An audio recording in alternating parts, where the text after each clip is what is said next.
तो कुछ ऐसे सेट ऑफ सिम्टम्स जो आप बताना चाहेंगे कि लिवर फेल होने से पहले आपको ये लक्षण दिखाई देते हैं। लिवर को साइलेंट ऑर्गन कहा जाता है। लिवर कोई संकेत देता ही नहीं है जब तक वो फेल ना हो जाए। यही सबसे खतरनाक बात है, या जो कि भयावह बात है कि लिवर कोई संकेत नहीं देता, और संकेत भी उसके बहुत माइन्यूट होते हैं। जैसे कि लिवर जब फेल होता है तो जनरली थोड़ी सी वीकनेस होती है, थोड़ी भूख कम लगती है, थोड़ी बहुत उल्टी हो सकती है, तो उन्हें धीरे धीरे थकान होती है, उनके पैरों में हल्की सी जकड़न होती है, स्पेशली पिंडलियों में या काफ मसल्स में, और उन्हें पेट थोड़ा फूला हुआ लग सकता है, थोड़ा भारी लग सकता है, और उनके बाल थोड़े से कम हो सकते हैं। जो हमारे बगल के बाल होते हैं एक्जिला में, वो भी थोड़े कम हो सकते हैं।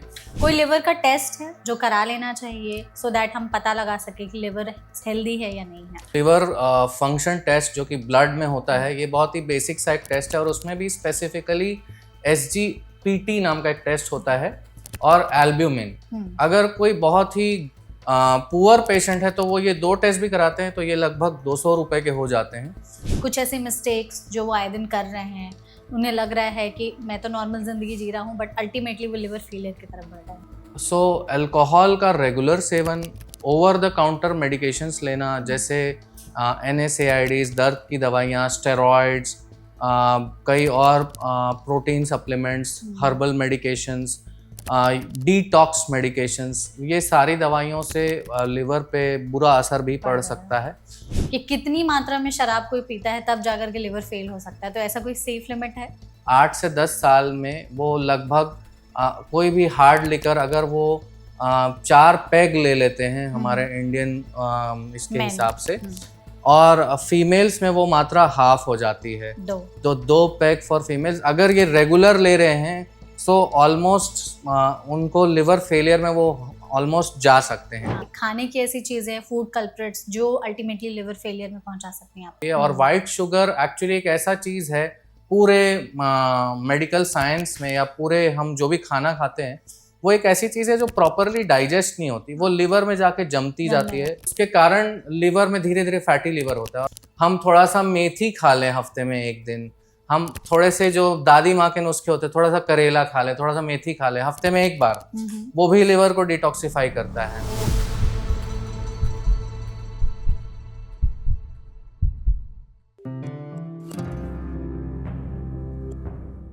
क्या आपको लगता है कि सिर्फ बहुत ज़्यादा शराब पीने की वजह से आपका लिवर खराब होता है? तो ऐसा नहीं है। कई बार हेपेटाइटिस की वजह से, लिवर में कोई इन्फेक्शन की वजह से, इन्फ्लेमेशन की वजह से, हमारे कुछ ऐसे डाइटरी चेंजेस की वजह से लिवर में खराबी होने लगती है। हमारी बॉडी में लिवर का बहुत ही इंपॉर्टेंट रोल है। ऐसा कहा जाता है कि लिवर 500 से ज़्यादा फंक्शंस परफॉर्म करता है, पर कई बार हम लिवर की बहुत ज़्यादा इंसल्ट कर रहे होते हैं और वो इस चीज़ को साइलेंटली झेल रहा होता है। अल्टीमेटली जो चीज़ लिवर फेलियर में कन्वर्ट हो जाती है।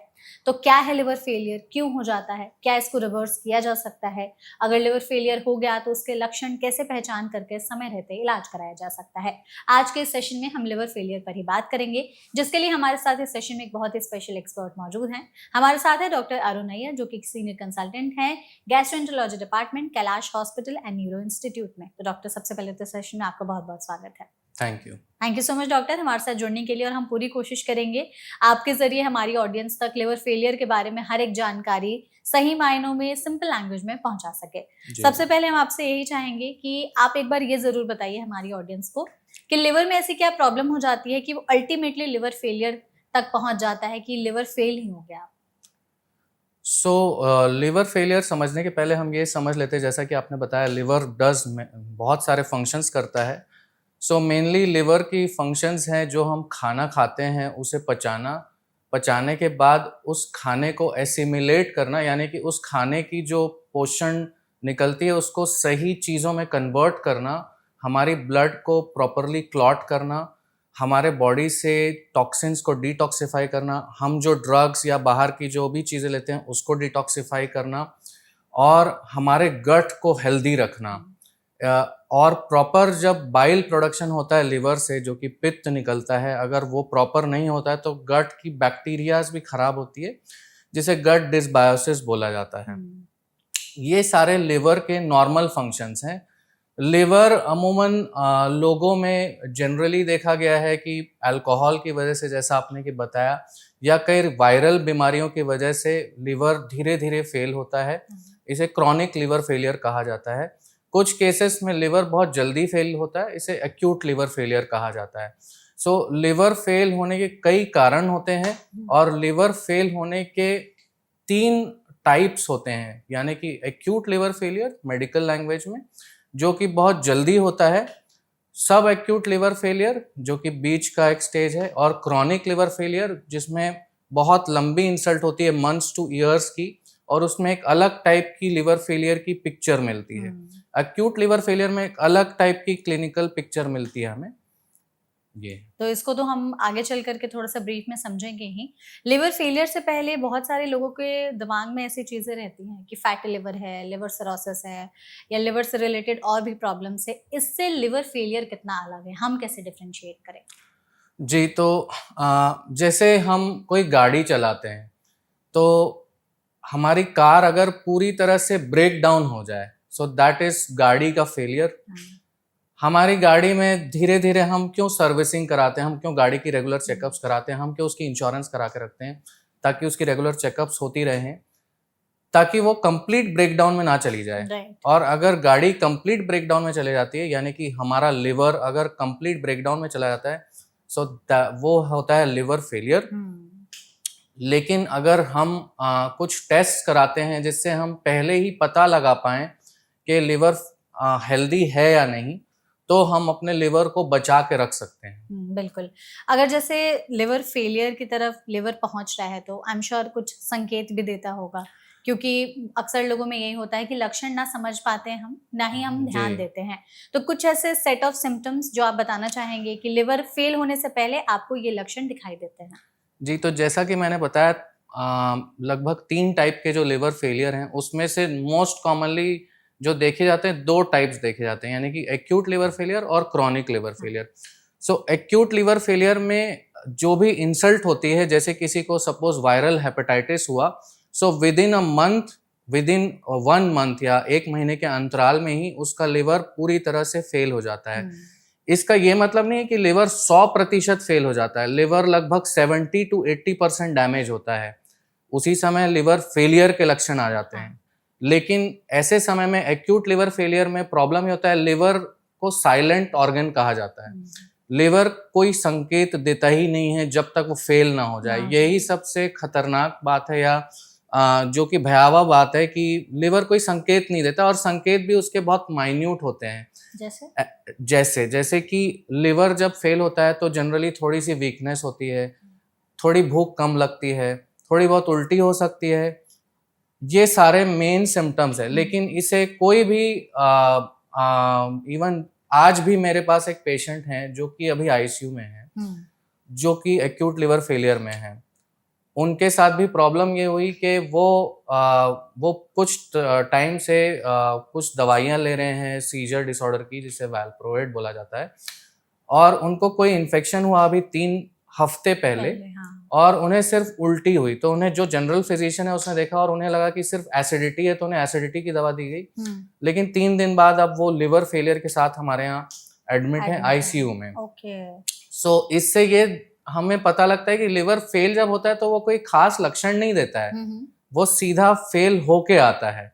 सो इससे ये भी हमें समझ में आता है कि लिवर को हमें, जैसे कि गाड़ी का मैंने एग्जांपल दिया, कि उसकी proper servicing, proper checkups and proper insurance ये बहुत ही जरूरी है, क्योंकि लिवर ही एक ऐसा ऑर्गन है। हार्ट जब फेल होता है तो हार्ट सिम्टम बहुत भयंकर देता है, कि चेस्ट पेन हो रहा है, पसीना आ रहा है, बहुत ड्रामेटिक होता है। किडनी फेलियर होता है तो उसके भी बहुत सिम्टम्स भयानक आते हैं। ब्रेन जब फेल होता है तो उसके भी सिम्टम्स आते हैं, लकवा मार जाता है, बहुत ही क्लासिक सिम्टम्स आते हैं। लेकिन लिवर जब फेल होता है तो इवन फिजिशियंस या इवन एमडी मेडिसिन जो भी प्रैक्टिस कर रहे हैं वो भी एग्री करेंगे कि बहुत सिम्टम्स नहीं आते। ये हुई एक्यूट लिवर फेलियर की बात। क्रॉनिक लिवर फेलियर में जब लिवर फेल होता है धीरे धीरे करके, तो उसमें सपोज फॉर एग्जांपल कोई पेशेंट, कोई अगर रोगी हैं, वो अल्कोहल ले रहे हैं और वो लगभग 8 से 10 साल से रेगुलर अल्कोहल ले रहे हैं, तो उन्हें डेली लिवर डीजेनरेट करता है, फिर रीजेनरेट करता है, यानी कि टूटता है, फिर नॉर्मल होता है, बनता है। सो इस बीच में उनकी जो सिम्टोमेटोलॉजी है वो कुछ खास आती नहीं है, और जब 10 साल बाद लिवर फेल होने की तरफ जाता है तो उन्हें धीरे धीरे थकान होती है, उनके पैरों में हल्की सी जकड़न होती है, स्पेशली पिंडलियों में या काफ मसल्स में, और उन्हें पेट थोड़ा फूला हुआ लग सकता है, थोड़ा भारी लग सकता है, और उनके बाल थोड़े से कम हो सकते हैं, जो हमारे बगल के बाल होते हैं एक्जिला में वो भी थोड़े कम हो सकते हैं। उन्हें इरेक्टाइल डिसफंक्शन हो सकता है। ये इस टाइप के लक्षण आते हैं जो कि बहुत ही क्लासिक नहीं होते किसी बीमारी के लिए। हाँ। और साथ ही साथ उनके पैरों में सूजन आ सकती है, उनके चेहरे पे सूजन आ सकती है। सो शुरुआत में ये बहुत ही माइनर सी चीजें होती है जो एक नॉर्मल आदमी अमूमन नजरअंदाज कर सकता है, लेकिन जैसे जैसे चीजें बढ़ती हैं से over 1 to 2 months of time, 3 months of time, तो उसके बाद बहुत भयंकर पेट में पानी भरता है, पैरों में सूजन आती है, और भी कई लक्षण आते हैं। बिल्कुल। अगर इस तरीके के सिम्पटम्स आ रहे हैं थोड़े बहुत भी, जैसे आपने कहा शुरुआत में तो बहुत माइन्यूट से होंगे जो दूसरी बीमारियों से भी मिलते जुलते होंगे, कोई लिवर का टेस्ट है जो करा लेना चाहिए सो दैट हम पता लगा सके कि लिवर हेल्दी है या नहीं है? जी, बहुत ही अच्छा सवाल। और लिवर फंक्शन टेस्ट जो कि ब्लड में होता है, ये बहुत ही बेसिक सा एक टेस्ट है, और उसमें भी स्पेसिफिकली SGPT नाम का एक टेस्ट होता है, और एल्ब्यूमिन। अगर कोई बहुत ही पुअर पेशेंट है तो वो ये 2 टेस्ट भी कराते हैं, तो ये लगभग 200 रुपए के हो जाते हैं। और बोला जाए तो लिवर फंक्शन टेस्ट है जिसमें proper bilirubin, SGOT, SGPT, serum albumin, serum की टोटल प्रोटीन्स, GGT नामक एक टेस्ट होता है, और इनकी एक रेशियो बनती है, तो ये सारा एक लिवर फंक्शन टेस्ट में आता है। इसके अलावा फाइब्रोस्कैन ऑफ लिवर, ये एक टेस्ट है जो अभी अभी काफी टाइम से इस पे बहुत रिसर्च हुई है, और पहले हम ऐसे पेशेंट्स में सिर्फ सोनोग्राफी करा पाते थे। सोनोग्राफी अमूमन लगभग 80 इयर्स पुराना एक जांच है, और उसमें कोई भी रिसेंट वैलिडेशंस लिवर को लेके खास नहीं हुए हैं। उसमें कुछ भी सॉफ्टवेयर अपग्रेडेशंस, जो कि नॉर्मल लैंग्वेज में बोला जाए, कुछ खास लिवर रिलेटेड नहीं हुए हैं। लेकिन फाइब्रोस्कैन करके एक नई टेक्निक है जो कि सोनोग्राफी टाइप से ही चलती है, जिसमें हम एक सोनोग्राफी के जैसा प्रोब हमारे लिवर पे रखते हैं, ठीक है, और उसकी 10 रीडिंग ली जाती है। लगभग 2 मिनट की जांच होती है, पेनलेस होती है, और इसमें हम एग्जैक्टली पता लगा सकते हैं कि लिवर कितना % फैटी है, लिवर में कितना ग्रेड ऑफ फैटी लिवर है, और लिवर में कितना फाइब्रोसिस है, या लिवर क्या पूरा फेल होने वाला है या फेल हो चुका है। ठीक है, तो मतलब इस टेस्ट से कंफर्म किया जा सकता है। जी। इसमें अगर जैसे किसी ने टेस्ट करा लिया, आपने कहा लिवर फंक्शन टेस्ट में SGPT, एल्ब्यूमिन, बिलिरुबिन, इस तरीके के जो लेवल से देखने चाहिए, हमें अगर हमारे हाथ में रिपोर्ट्स आ रहे हैं तो हम कैसे समझें कि कुछ मार्कर्स बढ़े हैं या घटे हैं, सो दैट अब हम डॉक्टर के पास जाएं? क्योंकि आजकल तो एनुअल हेल्थ चेकअप के पैकेजेस भी आते हैं, लोग करा लेते बट समझ नहीं पाते कि डॉक्टर के पास कब जाएं। बिल्कुल। आइडियली कभी भी किसी पेशेंट का अगर SGPT 30 का जो कट ऑफ होता है उसका नॉर्मल, अगर उससे ज़्यादा है तो डेफिनेटली उन्हें एक सीधा लिवर स्पेशलिस्ट से ही मिलना चाहिए, क्योंकि आजकल बहुत सारे डॉक्टर्स हैं, बहुत सारे लिवर स्पेशलिस्ट हैं। सो बहुत इजी हो गया लोगों के लिए एक सुपर स्पेशलिस्ट को दिखाना। सो जितना जल्दी कोई सुपर स्पेशलिस्ट इस चीज़ को देख ले, क्योंकि हम जो बात करें कि लिवर डिसीज जो है वो साइलेंट किलर है, तो जितना जल्दी पता लगे उतना जल्दी उसका इलाज हो, ताकि वो सिरोसिस या क्रॉनिक लिवर डिसीज की तरफ ना जाए। क्योंकि क्रॉनिक लिवर डिसीज और लिवर सिरोसिस तक अगर कोई चीज चले जाती है तो उसमें फिर लिवर ट्रांसप्लांट और बहुत ही हाई एंड की चीजें आती हैं। सो इसी का नाम है प्रिवेंटिव मेडिसिन, कि जितनी जागरूकता बढ़े उतना लोगों में एक अवेयरनेस हो कि हाँ, जैसा कि आपने पूछा कि अगर किसी का SGPT बढ़ गया है तो उसे तुरंत डॉक्टर को दिखाना चाहिए। किसी को भी अगर अल्ट्रासाउंड में फैटी लिवर है तो उसे डेफिनेटली एक हिपैटोलॉजिस्ट या गैस्ट्रोएंटरोलॉजिस्ट को दिखाना चाहिए। ठीक है। किसी की भी बिलिरुबिन अगर 1 से ज्यादा है तो उसे दिखाना चाहिए। PT-INR करके एक टेस्ट होता है जो भी लिवर की जांच है। अगर PT-INR आपका 1.1 का उसका कट ऑफ होता है, और उसमें एक बोल्ड करके आ भी जाता है आपके रेगुलर चेकअप्स में कि आपका PT-INR बोल्ड में लिखा होगा कि 1.1 1.3 आया सपोज, तो वो बोल्ड में मार्क्ड होगा। सो इसका मतलब वो एबनॉर्मल है, तो आप तुरंत अपने हिपैटोलॉजिस्ट को दिखाएं, क्योंकि तब उनको एक स्पेसिफिक टाइम पीरियड मिलेगा ताकि वो आपके लिवर को ट्रीट करें नॉर्मल मेडिसिन से। ठीक है, बिल्कुल। टेस्ट कराने के बाद अगर किसी को समझ में आ रहा है कि उनके ये मार्कर्स बढ़े हुए हैं, आपने जैसे कहा कि डॉक्टर से जाके मिलिए, और लिवर फेलियर के लिए 2 चीज़ें आपने बताई कि एक तो टाइप ऑफ लिवर फेलियर होता है, एक अक्यूट है, एक सब अक्यूट है और एक क्रॉनिक है। तो हमें थोड़ा सा उसके बारे में पहले आप ब्रीफ दे दीजिए कि कैसे पता चलेगा कि ये अक्यूट लिवर फेलियर है या ये क्रॉनिक लिवर फेलियर है या वो बीच वाला है। जी। सो जैसे अक्यूट लिवर फेलियर है तो उसमें जनरली जो मरीज होते हैं वो तुरंत ही डिटेरियोरेट होते हैं, तुरंत उनकी हालत खराब होती है। जैसे कि बुखार आया, थोड़ा सा पीलिया हुआ, लिवर फंक्शंस दिखे, और ये 1 हफ्ते से लेके 1 महीने के अंतराल में होता है। और ये इसमें लिवर बहुत जल्दी डैमेज होता है। लेकिन अच्छी बात एक्यूट लिवर फेलियर की है कि अगर वो सही टाइम पे हेपेटोलॉजिस्ट के पास पहुंच जाए तो ऐसे कंडीशंस में, क्योंकि लिवर की जो बैकग्राउंड है, पहले से आपका लिवर खराब नहीं है। इसके लिए मैं एक एग्जांपल देना चाहूँगा। जैसे कोई स्टील का ग्लास है, स्टील के ग्लास को अगर मैं अल्कोहल से या किसी ड्रग से या कोई भी ऐसी दवाई जिससे क्रॉनिक लिवर डिसीज होती है, मैं उससे धीरे धीरे कांच का ग्लास बनाता जा रहा हूँ, तो वो कुछ टाइम में कांच का ग्लास बन जाएगा। से लगभग 10 साल में वही लिवर जो एक फौलाद का था वो कांच का हो गया, और उसे एक्यूट लिवर फेलियर बनने में तुरंत वो फिर टूट के गिर जाएगा। एक्चुअली इस चीज को acute on chronic liver failure बोलते हैं। ये एक नया टर्म है। सो मैंने आपको पहले बताया acute liver failure. Acute liver failure में जो बैकग्राउंड लिवर है वो नॉर्मल रहता है, उनके बैकग्राउंड लिवर में कोई भी बीमारी नहीं रहती। जैसे हमें बचपन में पीलिया होता है, वायरल हेपेटाइटिस ए और हेपेटाइटिस ई जो कि बहुत कॉमन कॉजेज हैं, उसमें से भी हेपेटाइटिस ए सबसे कॉमन है। उस समय हमारा लिवर कुछ लोगों का एक्यूट लिवर फेलियर में जाता है और हम लोग बहुत आराम से रिकवर कर जाते हैं, हमें पता भी नहीं लगता है। लेकिन अगर किसी का लिवर खराब है, यानी कि उसके जो स्टील का ग्लास है वो कांच का बन गया है, यानी कि उसकी क्रॉनिक लिवर डिसीज है, ऐसे मरीज को जब एक्यूट इंसल्ट्स होते हैं, जैसे कि कोई बंदा अल्कोहल ले ही रहा है बहुत टाइम से और उसे क्रॉनिक लिवर डिसीज हो गई है, लेकिन सोनोग्राफी में कई बार पिकअप नहीं होता, इसीलिए फाइब्रो स्कैन में वो पिकअप होता है, लेकिन किसी ने कराया ही नहीं है। लिवर फंक्शन टेस्ट भी ऐसे होते हैं कि आपका एल्ब्यूमिन 3.4 है तो आपके डॉक्टर सोचेंगे कि ये तो नियर नॉर्मल ही है, इतना ज्यादा अलार्म नहीं होंगे। लेकिन अगर वो person suppose for example Goa जाते हैं, कहीं जाते हैं और वो तुरंत बिंज ड्रिंकिंग करते हैं, फट से लिवर फेल होता है। इसे acute on chronic liver failure कहा जाता है। Acute on chronic liver failure में बैकग्राउंड लिवर में पहले से कुछ बीमारियां होती हैं जिससे लिवर बैकग्राउंड में कुछ डैमेज होता है और सडन उस पर जब इंसल्ट पड़ता है तो वो धड़ाम से नीचे गिरता है। इसे acute on chronic liver failure बोलते हैं। क्रॉनिक लिवर फेलियर में लिवर धीरे धीरे धीरे धीरे धीरे धीरे धीरे करके फेल होता है। कितना टाइम लग सकता है? अमूमन 8 से 10 साल। अगर कोई भी इंसल्टिंग फैक्टर है, जैसे कोई अल्कोहल ले रहा है या किसी को नॉन अल्कोहलिक फैटी लिवर है, जिसे आजकल metabolic syndrome associated steatotic liver disease कहा जाता है, तो ये सारे कारण हैं। इसमें डॉक्टर जैसे क्रॉनिक लिवर डिजीज है तो आपने कहा 8-10 साल लग जाते हैं, तो क्या इसके सिम्टम्स आते हैं या ये भी साइलेंटली रहता है? 8-10 साल तक उन्हें ज्यादा करके कुछ खास सिम्टम नहीं आते। थोड़ी सी कमजोरी आती है, कभी उनकी बदहजमी होती है, कभी एसिडिटी बनती है, इनडाइजेशन होता है जिसे डिस्पेप्सिया कहा जाता है।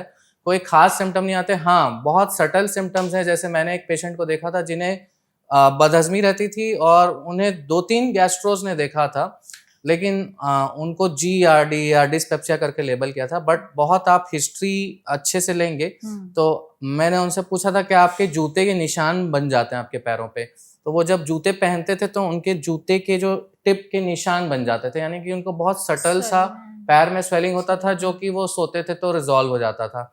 उनका जब हमने फाइब्रो स्कैन कराया तो बहुत हाई आया। He was saved in time. बहुत अच्छे चार्टर्ड अकाउंटेंट है, बहुत ही अच्छे पोस्ट पे भी थे।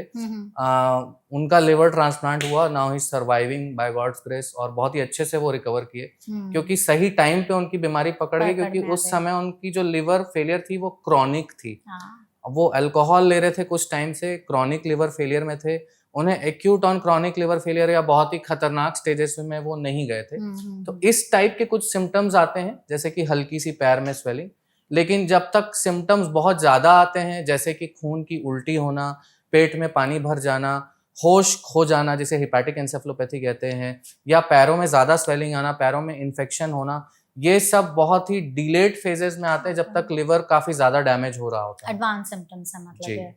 इसमें जो एक्यूट और क्रॉनिक वाले हैं, क्या ऐसा कुछ होता है कि एक्यूट वाला इतना डेंजरस हो सकता है कि अगर लिवर फेलियर पहली बार हुआ तो उसमें जान जा सकती है, या क्रॉनिक वाले में? जी, तो बहुत ही अच्छा सवाल पूछा आपने। और एक्यूट लिवर फेलियर में कई कारणों से होता है। हम इंडिया की बात करें तो acute liver failure viral hepatitis की वजह से ज़्यादा करके होता है, वायरल हेपेटाइटिस ए और ई की वजह से। आजकल दोनों की वैक्सीन्स अवेलेबल हैं, तो हम उनसे बिल्कुल प्रोटेक्टेड रह सकते हैं। ठीक है। कई बार acute liver failure autoimmune hepatitis से होता है, जिसमें अपना शरीर खुद ही से लड़ता है। ये एक ऐसी बीमारी होती है ऑटो इम्यून जिसमें अपना शरीर खुद ही से एंटीबॉडीज बना के लड़ता है। इसमें भी कई बार एक्यूट लिवर फेलियर होता है, और अल्कोहलिक हेपेटाइटिस से भी कई बार एक्यूट लिवर फेलियर हो सकता है। विल्सन्स डिसीज नाम की एक बीमारी होती है जो कि जेनेटिक है, वो भी कई बार एक्यूट लिवर फेलियर से प्रेजेंट करती है। एक्यूट लिवर फेलियर जब होता है तो कई बार मतलब किसी ड्रग से, जैसे पैरासिटामोल से बहुत कॉमनली वेस्टर्न कंट्रीज में देखा जाता है, तो जो भी ड्रग्स से एक्यूट लिवर फेलियर होते हैं वो बहुत अच्छा रिस्पॉन्ड करते हैं मेडिकेशन से, और लिवर उनकी थोड़ी जल्दी रिकवर करती है। वायरल हेपेटाइटिस ए से भी जो लिवर फेलियर होते हैं वो अच्छा रिस्पॉन्ड करते हैं। वायरल हेपेटाइटिस ई से जो होता है वो थोड़ा सा खराब रिस्पॉन्ड करते हैं, बट फिर भी ठीक करते हैं। जो ऑटो इम्यून हेपेटाइटिस है, अगर वो सही टाइम पे पिकअप किया जाए, उसकी कुछ ब्लड टेस्ट होती हैं और उसमें लिवर बायोप्सी लेनी होती है। सो हम आजकल उसके लिए एंडोस्कोपिक अल्ट्रासाउंड यानी कि एंडोस्कोपी से हम अंदर जाके पेनलेस लिवर बायोप्सी करते हैं, जिसमें कोई ब्लीडिंग नहीं होती, कोई कॉम्प्लिकेशन नहीं होता, मरीज को पता भी नहीं लगता। सो ऐसी लिवर बायोप्सी हम अभी कैलाश में भी कर रहे हैं, और कुछ पेशेंट्स की किए भी हैं जिनकी प्रॉपर अच्छी रिपोर्ट आती है, और हमें तह तक समझ में आता है कि हाँ, ये liver failure autoimmune hepatitis की वजह से, क्योंकि आपके डॉक्टर को जब समझ में आएगा कि ये लिवर फेलियर इस वजह से है, तभी वो उनका प्रॉपर इलाज कर पाएंगे। तो ऑटो इम्यून हेपेटाइटिस भी अगर पकड़ में आ जाए तो वो अच्छा रिस्पॉन्ड करता है। सो ये सारे लिवर फेलियर अच्छा रिस्पॉन्ड करते हैं। ठीक है। अगर एक्यूट हो गया या फिर क्रॉनिक लिवर फेलियर में आप लिवर पहुंच गया है, इसमें कुछ ऐसा होता है कि जो ट्रीटमेंट वगैरह है किस तरीके से हो सकता है? एक्यूट का ट्रीटमेंट कैसे होता है, या फिर क्रॉनिक वाले का ट्रीटमेंट कैसा होता है? जी, तो सबसे पहले हम बात करें कि एक्यूट लिवर फेलियर, और एक मैंने टर्म बताया था acute on chronic liver failure. So इन सब में हमें लिवर सपोर्ट देना होता है। अच्छा। क्योंकि जैसे हम क्रॉनिक किडनी फेलियर की बात करें तो उसमें डायलिसिस का रोल आता है, या स्लेड आजकल आया है, CRRT नाम की एक चीज आई है। तो लिवर में प्रॉब्लम यह है कि लिवर की डायलिसिस मशीन आज तक वर्ल्ड में बनी नहीं पाई। एक मशीन बनी थी जिसे मार्स कहा जाता है, बट वो इतनी सक्सेसफुल नहीं हो पाई, क्योंकि लिवर एक बहुत ही जटिल सा ऑर्गन है, उसे रेप्लिकेट करना थोड़ा सा मुश्किल है। बहुत सारी रिसर्च अभी चल रही है यूएस में for artificial liver dialysis, but अभी तक वो एक बड़े पैमाने पे सक्सेसफुल नहीं हो पाया। सो हम ऐसे पेशेंट्स में लिवर को सपोर्ट करते हैं। लिवर की सपोर्ट प्रॉपर मेडिकेशन से की जाती है। कुछ ऐसे मेडिकेशन दिए जाते हैं जो रीजनरेशन में हेल्प करते हैं, उसमें आजकल काफ़ी रिसर्च चल रही है। तो ब्रांच चेन अमीनो एसिड्स दिए जाते हैं उन्हें एल ऑर्निथिन एल एस्पार्टेट नाम का एक इंजेक्शन आता है, वो दिया जाता है। उन्हें प्रॉपर एंटीबायोटिक सिलेक्शन करके उनके हिसाब से एंटीबायोटिक्स दी जाती है। उनकी जो गट डिसबायोसिस है उनको हम प्रॉपरली टैकल करते हैं कुछ दवाइयों से, जैसे रिफैक्सिमिन वगैरह वगैरह, नियोमाइसिन वगैरह। उन्हें प्रॉपर प्रोबायोटिक्स दी जाती है, और ये सारी चीज़ें लिवर को सपोर्ट करके रखती हैं। और उनकी जो क्लॉटिंग फैक्टर्स थोड़े खराब हो जाते हैं तो या तो हम उन्हें क्लॉटिंग फैक्टर्स एक्सटर्नली देते हैं विथ FFP या क्रायोप्रेसिपिटेट, या हम उन्हें कुछ वाइटामिन देते हैं जिनसे उनकी क्लॉटिंग फैक्टर्स इंप्रूव होते हैं। सो ये सारी जो लिवर फंक्शंस कर रहा होता है नॉर्मल आदमी में नॉर्मली, ये हम कृत्रिम तरीके से ड्रग्स के द्वारा हम उन्हें प्रोवाइड करते हैं, ताकि टाइम बीइंग के लिए जब तक लिवर रीजनरेट हो रहा है वो हम उनको सहूलियत प्रदान करें, ताकि उनकी जो फंक्शनिंग है बॉडी की, क्योंकि बॉडी तो हर घंटे हर मिनट वो सब क्लॉटिंग फैक्टर्स चाहती है, वो सारी चीज़ें चाहती हैं, तो उसको हम एक्सटर्नली सप्लीमेंट करते हैं। पहले IV से करते हैं, जब पेशेंट इंप्रूव हो जाता है तो फिर ओरल करते हैं। अमूमन यही ट्रेंड होता है। और acute on chronic liver failure या एक्यूट लिवर फेलियर में अब एक नया ट्रीटमेंट आया है जिसे प्लाज्मा एक्सचेंज कहा जाता है। अच्छा। प्लाज्मा एक्सचेंज की बहुत ही अच्छी स्टडीज़ हैं और बहुत अच्छा रिस्पॉन्स आ रहा है। इनफैक्ट आज जो मैंने आपको पेशेंट बताया उनका हम प्लाज्मा एक्सचेंज प्लान कर रहे हैं। तो पहले हम देखते थे कि एक्यूट लिवर फेलियर वाले भी कई पेशेंट सकम कर जाते थे, बच नहीं पाते थे।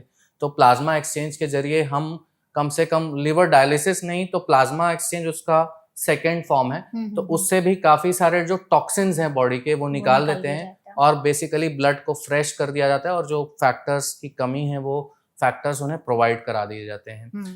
क्रॉनिक में तो क्या फिर लिवर ट्रांसप्लांट ही होता है ऐसे? क्रॉनिक लिवर फेलियर में भी अब कई स्टडीज आई हैं, कई रिसर्च आए हैं और कई मॉलिक्यूल्स पे काम किया गया है। सो अभी बहुत ही लेटेस्ट पिछले साल ही एक मॉलिक्यूल लॉन्च हुआ है जिसे रेस्मेटेरोम कहा जाता है।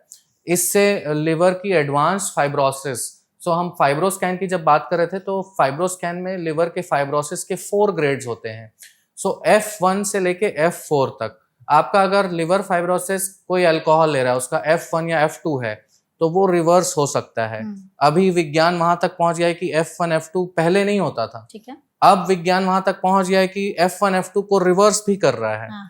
F3 F4 फाइब्रोसिस की भी कुछ दवाइयां चल रही हैं जिस पे रिसर्च चल रहा है और अच्छे रिस्पॉन्सेस भी आ रहे हैं ट्रायल्स में। सो जल्द ही वो सारी दवाइयां भी मार्केट में आएंगी।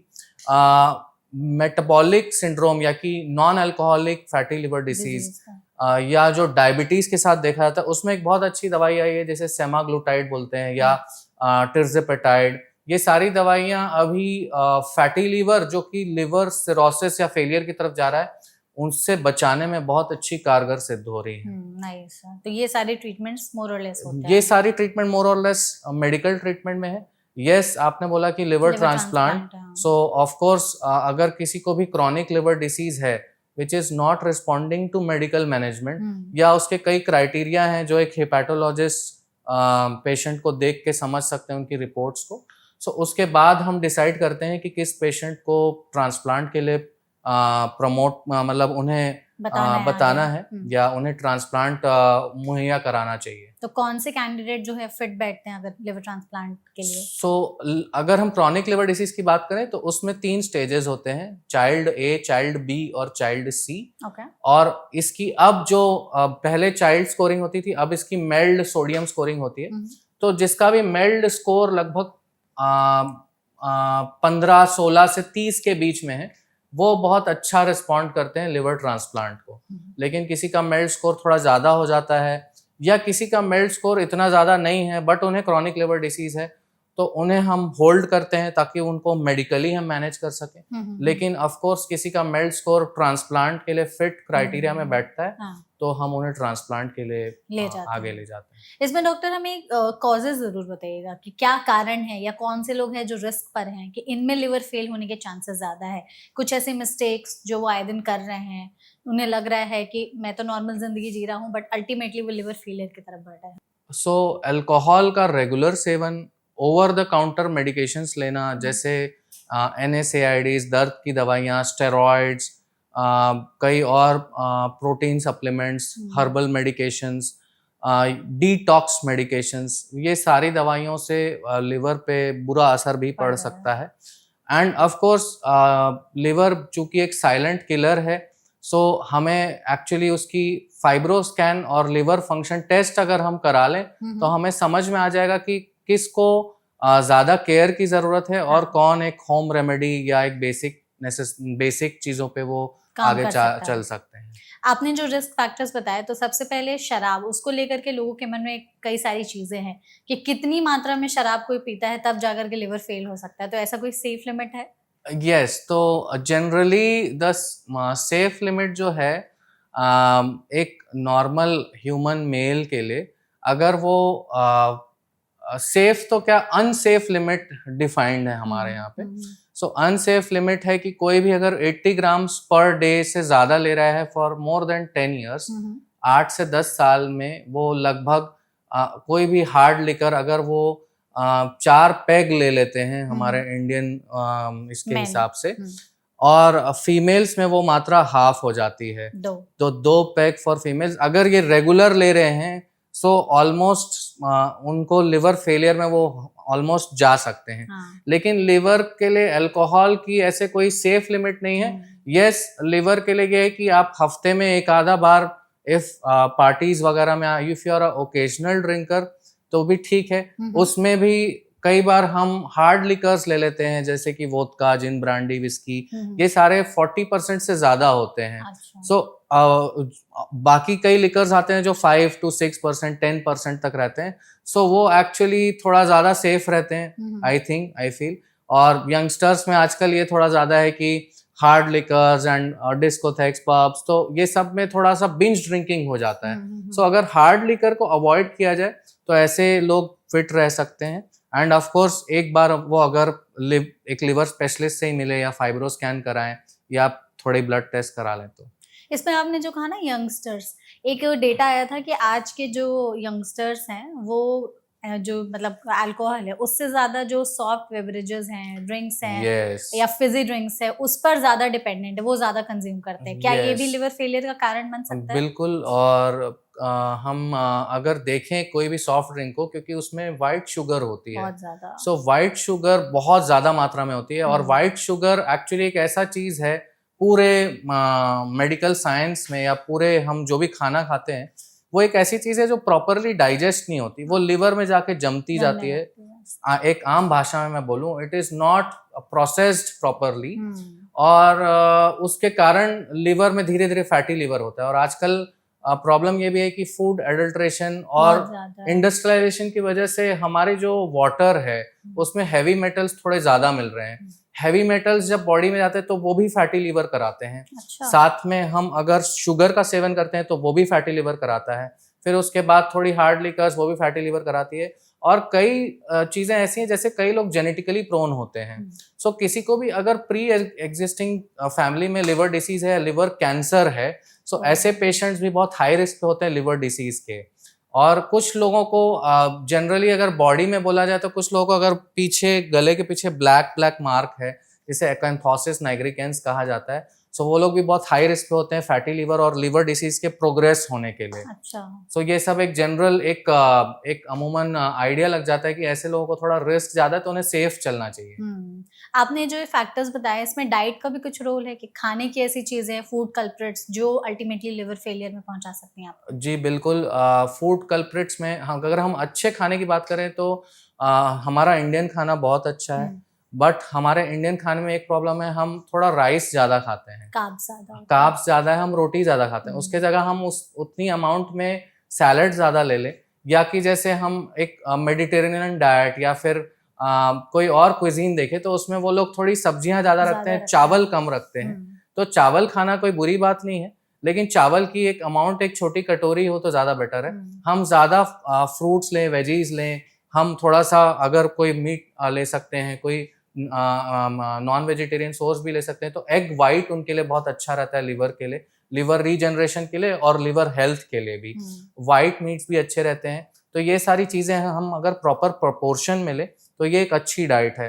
खराब डाइट में ये आ जाता है कि जनरली जंक फूड जो होता है, जिसमें कि obviously high cholesterol, high carbohydrate content रहता है, तो वो सब लिवर में अल्ट्रा प्रोसेस्ड टाइप में जाता है, तो वो सब चीज़ें मेटाबोलाइज नहीं हो पाती और वो जमती जाती हैं, और जमती जाती हैं तो लिवर में वो जगह घेरती जाती हैं, और जब जगह घेरती हैं तो वो धीरे धीरे 0 से 33% तो ग्रेड 1 फैटी लीवर, फिर 33 to 60 तो ग्रेड 2 फैटी लीवर, ऐसे धीरे धीरे वो होता है। होते बढ़ते रहते सो हैं। ये फैटी लीवर का एक्चुअली पैथोफिजियोलॉजी यही है। अभी तक आपने जो चीज़ें हमें बताई डॉक्टर, उससे आई एम श्योर हमारी ऑडियंस को ये तो समझ में आ गया होगा कि हम लिवर की इतनी इंसल्ट करते रहते हैं, उसके बावजूद भी वो साइलेंटली काम करते रहता है, बट सिम्टम्स हमें इग्नोर नहीं करना चाहिए और टेस्ट बहुत ज़रूरी है। जी बिल्कुल, बिल्कुल आपने सही कहा। हम लिवर को रोज़ नुकसान पहुँचा रहे हैं बाहर खा के। हमारा लिवर एक्चुअली एक चार्टर्ड अकाउंटेंट है। हमारा लिवर हमें पूरे साल का हिसाब रखता है, अच्छी चीज़ें रखता है, खराब चीज़ें निकाल देता है। बट हम उसे कभी ध्यान ही नहीं देते, उसकी हेल्थ पे कभी ध्यान नहीं देते। उसके लिए कई चीज़ें हैं जो कि नेचुरली अवेलेबल हैं, green leafy vegetables, avocados, egg whites, ये सब हम थोड़ा सा खाएं तो उस पे हम थोड़ा सा ध्यान भी दे दें अगर, तो वो अंदर ही बैठा हुआ है हमें बचाने के लिए। बिल्कुल। और जैसा कि आपने कहा कि बॉडी में डिटॉक्सिफिकेशन का काम भी लिवर का होता है, इतने सारे फंक्शंस परफॉर्म करता है। तो हमारी अब तक जो भी कॉन्वर्सेशन हुई है उससे ऑडियंस को ये तो समझ में आ गया होगा कि लिवर फेलियर अल्टीमेटली एक ऐसा स्टेज है जिसमें बहुत मुश्किल हो जाता है आपको लिवर को वापस से बचाना या इस तरीके से चीज़ें करना। हम चाहते हैं कि एक बार आप हमारी ऑडियंस को ये ज़रूर बता दें कि अगर लिवर फेल हो गया है तो क्या ऐसा चीज़ें कर सकते हैं हम लोग जिससे वो वापस से रिवर्स होकर के नॉर्मल स्टेट में आ सकता है? क्या लाइफस्टाइल में चेंजेस करें, एक्सरसाइज, डाइट, पूरी ओवरऑल हमें क्या बदलाव करने पड़ेंगे? जी, तो सबसे पहले तो किसी को भी लिवर रिलेटेड समस्या है तो ऑब्वियसली हिपैटोलॉजिस्ट से मिलें, क्योंकि वो ही अच्छे से आपको गाइड कर सकते हैं आपकी ट्रीटमेंट के लिए। सो आपके नियरेस्ट हिपैटोलॉजिस्ट से मिले। ऑफ कोर्स अगर किसी को भी फैटी लिवर है सो उनके लिए गाइडलाइन वाइज 30 मिनट एक्सरसाइज, कोई भी एक्सरसाइज जिसमें थोड़ा सा पसीना आता हो, वो सूर्य नमस्कार भी हो सकता है उनके लिए, वो थोड़ा सा जॉगिंग भी हो सकता है, वो थोड़ा सा ब्रिस्क वॉकिंग भी हो सकता है, वो चाहे जिमिंग हो, चाहे एरोबिक हो, एनएरोबिक हो, कैसा भी 30 मिनट्स का exercise is a must, is a minimum 5 days per week. 2 दिन आप चीट कर सकते हैं, 2 दिन आप रेस्ट कर सकते हैं, बट 5 days पर वीक अगर आप ये कर रहे हैं, your liver is already going towards healthier side. उसके साथ ही साथ अगर हम ग्रीन लीफी वेजिटेबल्स रोज ऐड करें, हम थोड़ा सा मेथी खा लें हफ्ते में 1 दिन, हम थोड़े से जो दादी माँ के नुस्खे होते हैं, थोड़ा सा करेला खा लें, थोड़ा सा मेथी खा लें हफ्ते में 1 बार, वो भी लिवर को डिटॉक्सिफाई करता है। कई ऐसी चीजें जैसे कुकुम्बर है, जैसे तरबूज है, जैसे कि आपका लहसुन है, ये सारी घरेलू नुस्खे हैं, घर में ही हमारे हैं, तो ये भी लिवर को थोड़ा डिटॉक्सिफाई करते हैं। हफ्ते में 1 बार ही इनका अच्छे से सेवन करें। रेगुलर आप करेंगे तो बहुत अच्छी बात है। ऑफ कोर्स आप वाइट शुगर को अवॉइड करें। ठीक है, ये सारी चीज़ें ध्यान में रखें। तो हम लोगों ने जो भी बातचीत की डॉक्टर, वो आई एम श्योर हमारी ऑडियंस को जिस हिसाब से आपने एकदम सिंपल लैंग्वेज में बताया, समझाया, बहुत हेल्पफुल रहा होगा उन सभी के लिए। और आपने भी हमारे साथ इस सेशन में जुड़ करके बहुत ही प्रैक्टिकल और वैल्यूएबल इन्फॉर्मेशन शेयर की है। थैंक यू सो मच हमें अपना कीमती वक्त देने के लिए, एंड आई होप आपने भी सेशन को एंजॉय किया होगा। Thank you so much. Thank you and thank you so much audience. I hope इस वीडियो के जरिए आप तक लिवर फेलियर के बारे में सही जानकारी पहुंची होगी। लेकिन अगर आपके मन में फिर भी कोई सवाल है तो कमेंट सेक्शन के जरिए आप हमसे पूछ सकते हैं। पूरी कोशिश करेंगे एक्सपर्ट के जरिए उन सभी सवालों के जवाब देने के। ऐसे और भी हेल्थ टॉपिक्स के लिए एनबीटी लाइफ को फॉलो और सब्सक्राइब करना मत भूलिएगा। Thank you.